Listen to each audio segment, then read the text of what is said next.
তো বন্ধুরা তোমরা ডেইলি কষ্ট করে ভিডিও ক্রিয়েট করে ইউটিউবে আপলোড করছো, বাট তোমরা ভিউজের মুখ দর্শন করতে পারছো না। নো ভিউজের বন্যা বইছে, 5, 10, 20, 50 এরকম ভিউজ এসে তোমার ভিডিওর ভিউজ স্টপ হয়ে যাচ্ছে, থমকে যাচ্ছে, আর ভিউজ আসছে না। এরকম কেন হচ্ছে? নিজেকে কখনো প্রশ্ন করেছো যে আমি কোন জায়গায় বারবার একই ভুল করছি যার জন্য আমার ভিডিওতে ভিউজ আসছে না? কি ভুল করছি, এটা কি কখনো করে দেখেছো? না, তুমি করোনি। যদি করতে তাহলে নিশ্চয়ই তার উত্তরটা তোমরা নিশ্চয়ই পেতে। তো বন্ধুরা আজকের ভিডিওতে আমি এমন 3টি মেন রিজন বলবো, যেই কারণগুলোর কারণে 99% ইউটিউবাররা ইউটিউবে স্ট্যান্ড আপ করতে পারে না, ইউটিউবে ব্যর্থ হয়, তারা গ্রো করতে পারে না ইউটিউবে, এই 3টি কারণের জন্য। তো সেই 3টি কারণ কি কি জানতে হলে ভিডিওটা স্কিপ না করে সম্পূর্ণ দেখো। আর বেঙ্গলি টেক পথে নতুন হয়ে থাকলে সাবস্ক্রাইব করে দিও, আর লাইক তো অবশ্যই করবে।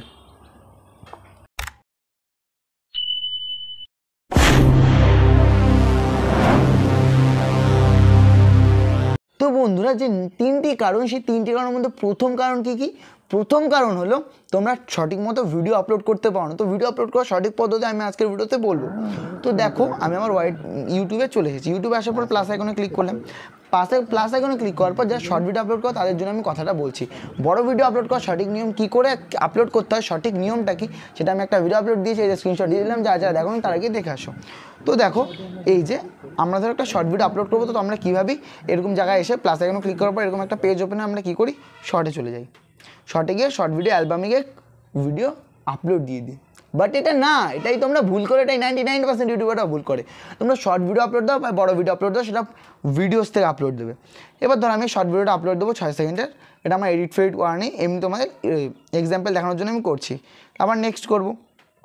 নেক্সট করার পর যে এডিটের পেজটা যে ওপেন হচ্ছে, এই যে এডিটের পেজটা ওপেন হলো, এই এডিটের পেজে তোমরা কী করবে, এই টাইটেল, তোমাদের টাইটেলটা লিখতে হবে। টাইটেল যদি তুমি না লিখতে পারো না, তাহলে তোমার ভিডিওতে ভিউজ আসবে না। তোমার টাইটেল না লিখে কী করো, কি ভিডিও আপলোড করে দাও। টাইটেলটা প্রথমে লেখো, যে টপিকের ভিডিও বানাচ্ছো সেই বিষয়ে টাইটেলটা লেখো। তারপর কি থাম্বনেলটা তোমাদের সিলেক্ট করতে হবে। থাম্বনেলের এক্সাম্পলটা আমি তোমাদের একটু পরে দেখাচ্ছি।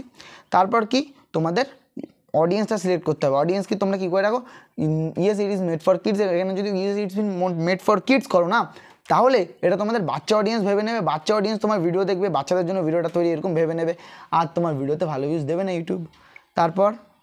তারপর তুমি এখানে রিলেটেড ভিডিও করতে পারো, চাইলে নাও করতে পারো। অ্যালাউ শর্ট রিমিক্স, সেটা চাইলে তুমি করতে পারো। আমি বলবো যে তোমাদের করতে, যাতে অন্য কেউ যদি তোমার শর্ট দিয়ে ভিডিও বানায়, ভিডিও সাউন্ড দিয়ে, তাহলে তোমার ভিডিও ওর নিচে র্যাঙ্ক করবে। তারপর কি এডিট পেইড প্রমোশন, এটা তোমরা করতে পারো, নাও করতে পারো। কমেন্ট বক্সে সবসময় অন রাখবে। এবার থাম্বনেল, যে আমাদের 80% ভিউজ আনতে সাহায্য করে আমার ভিডিওতে, সেটা আমরা কি করে দেবো, সেটা আমাদের দেওয়ার জন্য কি করতে হবে, সেটা আমাদের দেওয়ার জন্য আমি তোমাদের দেখাচ্ছি এক্সাম্পল দিয়ে। এই যে আমি আমার এই ধরো একটা চ্যানেলে ভিডিও আপলোড দেওয়া আছে, তোমাদের দেখাচ্ছি। এই যে শর্ট ভিডিওটা দেখো, এই ভিডিওটা দেখো, এই যে 5 নম্বর ভিডিওটা। 5 নম্বর ভিডিওতে দেখো এমন একটা থাম্বনেল আছে, ভিডিওতে কিন্তু কিচ্ছু নেই, এমন একটা থাম্বনেল আছে যেটা দেখে লোকে ক্লিক করতে ইচ্ছে করবে। এরকম টাইপের তোমরা থাম্বনেল দাও। পুরো ভিডিওর মধ্যে যে অ্যাট্রাকটিভ জায়গাটা আছে, সেই অ্যাট্রাকটিভ থাম্বনেল তোমরা তোমার ভিডিওতে সেট করো। এটা হলো ফার্স্ট। এবার দ্বিতীয় নাম্বার ভুল কি, যার জন্য ইউটিউবাররা ব্যর্থ হয়। দ্বিতীয় নাম্বার ভুল হলো তোমরা regularity and time schedule maintain করো না, কনসিস্টেন্সি মেনটেন তোমরা করো না, যার জন্য তোমার ভিডিওতে ভিউজ আসে না। তুমি যদি কনসিস্টেন্সি মেনটেন না করো, তাহলে ভিউজ কোথা দিয়ে দেবে ইউটিউব? তুমি কি করলে, আজকে সন্ধ্যে 7টায় ভিডিও আপলোড দিলে, আবার কি করলে কালকে ভোর 5টায় ভিডিও আপলোড দিলে, 2টো ভিডিও আপলোড দিচ্ছ, 3টে ভিডিও আপলোড দিচ্ছ দিনে, বাট কোনো টাইম শিডিউলের কোনো চিন্তাই নেই। তোমার একটা অডিয়েন্স একটা পারফেক্ট টাইমে তো তোমার অ্যাক্টিভ হয়, তো সেই টাইমে যদি আমি দিই, আমার ভিডিও যদি প্রথম থেকেই বুস্ট হয় ভিউজে, তাহলে আমার ভিডিও পরে গিয়েও নিশ্চয়ই ভালো র্যাঙ্ক করবে। এটা তোমাদের মাথায় কেন আসে না? তাই তুমি কি করবে, একটা টাইম শিডিউলে ভিডিও আপলোড দেওয়ার চেষ্টা করবে, নির্দিষ্ট সময় ভিডিও আপলোড দেবে। আমার চ্যানেলে ভিডিও তুমি দেখে আছো 6:25 থেকে 6:30, এর মধ্যে আমার ভিডিও আমি আপলোড করি। একটা কথা আছে ইংলিশে, কনসিস্টেন্সি ইজ দ্য কি অফ সাকসেস, মানে কনসিস্টেন্সি হলো সাকসেসের কি, চাবি। আরেকটাও কথা আছে, যে টাইমের মজা দিতে জানে না, সময়ের মজা দিতে জানে না, তারা কোনোদিনও সাকসেসফুল হতে পারে না, ইউটিউবে সার্থক হতে পারে না। ইউটিউব বলা ভুল, কোনো জায়গায় সার্থক হতে পারে না। তো টাইমের মজাটা দেওয়া শেখো, এক টাইমে এক নিসের ভিডিও আপলোড করো, তাহলে তোমার ভিডিওতে নিশ্চয়ই ভালো ভিউজ আসবে, আর তুমি ইউটিউবে গ্রো করতে পারবে। তো এবার 3 নাম্বার কারণ কি, এটা সবচেয়ে বড় ভুল, এটা অনেকেই করে থাকে, reuse content. What is this reuse content? অনেকের মাথায় কোয়েশ্চেনটা আসবে। তো রিইউজ কন্টেন্টটা কি? রিইউজ কন্টেন্ট, ধরো আমার ভিডিওতে 10টা ভিডিও আপলোড দেওয়া আছে আমার চ্যানেলে, আমি একটা ভিডিও দুবার আপলোড করলাম, ওখান থেকে আমার রিউজ কন্টেন্ট আসার চান্স খুব কম। ইউটিউব আমাকে বলে দেবে যে রিউজ কন্টেন্ট, ওটার থেকে আমার রিউজ কন্টেন্ট আসার চান্স খুব কম। আমার ভিডিওতে থাম্বনেল, টাইটেল, একই টপিকের ভিডিও আমি দুটো বানাতে পারি, কোনো ব্যাপার না, বাট আলাদা ভিডিও হওয়া দরকার, আলাদা থাম্বনেল, আলাদা টাইটেল হওয়া দরকার, যাতে সিমিলারিটি না থাকে, অডিয়েন্স যাতে বুঝতে পারে যে হ্যাঁ এটা একটা আরেকটা নতুন ভিডিও, এরকম যাতে। তারপর তোমরা কি করো কি, একটা আমি চ্যানেল ক্রিয়েট করলে, তোমরা চ্যানেলে দুটো ভিডিও আপলোড করলে, এবার ওটাই ভিউজ আসলো না, তোমরা ভাবলে এই চ্যানেলে কিছু হবে, একটা নতুন চ্যানেল ক্রিয়েট করলে, ক্রিয়েট করার পর তোমরা কী করো, ওই চ্যানেলে যে দুটো ভিডিও আপলোড দিলে সেটা তোমরা এই চ্যানেলে তো কোনো কষ্টই করো না, কোনো খাটনিই নেই, এত সোজা। তোমরা কী ভাবো ইউটিউব লাইন এতই সোজা? আমি কি করি শোনো, আমি তোমাদের আজকে বলছি, আমি এটা ভিডিওতে বলি না, বাট আজকে আমি বলতে বাধ্য হচ্ছি। আমি দিনে 5 থেকে 6 ঘন্টা ইউটিউবের পিছনে কাজ করি। আমার পড়াশোনা থাকে, স্কুল টিউশন থাকে, বাট আমার একটা এডিটর ম্যান আছে যে আমাকে অনেক হেল্প করে, আমার দাদা।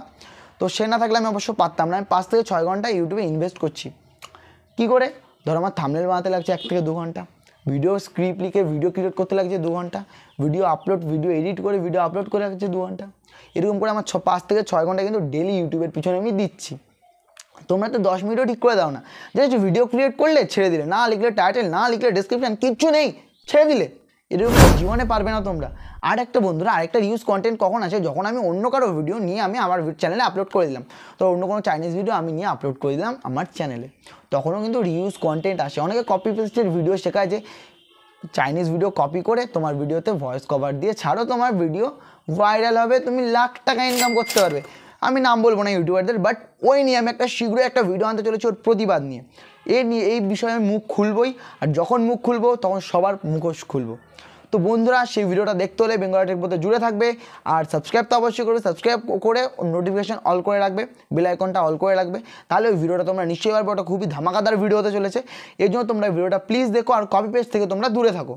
তো বন্ধুরা, আজকের ভিডিওতে আশা করি তোমাদের বোঝাতে পেরেছি কোন কোন কারণের জন্য ইউটিউবে 99% ইউটিউবাররা 3টি ভুল বললাম। এই 3টি ভুল যদি তোমরা করে থাকো, এটা আজকের থেকে সমাধান করা শুরু করো, তাহলে ভবিষ্যতে তুমি আবার ভিউজ আর্ন করতে পারবে। নতুন চ্যানেল খুলো না, যেই চ্যানেলে ভিডিও আপলোড দিচ্ছ সেই চ্যানেলই গ্রো করার চেষ্টা করো। আশা করি তোমাদের বোঝাতে পেরেছি যে 99% ইউটিউবাররা ইউটিউবে কেন ব্যর্থ হয়। তাও যদি বুঝতে কোথাও অসুবিধা হয় বা কোনো যদি প্রবলেম থাকে, আমাকে আমার কমেন্ট বক্সে কমেন্ট করতে পারো। আর বেঙ্গল টেক পথে নতুন থাকলে সাবস্ক্রাইব করে দিও। দেখা হচ্ছে নেক্সট ভিডিওতে।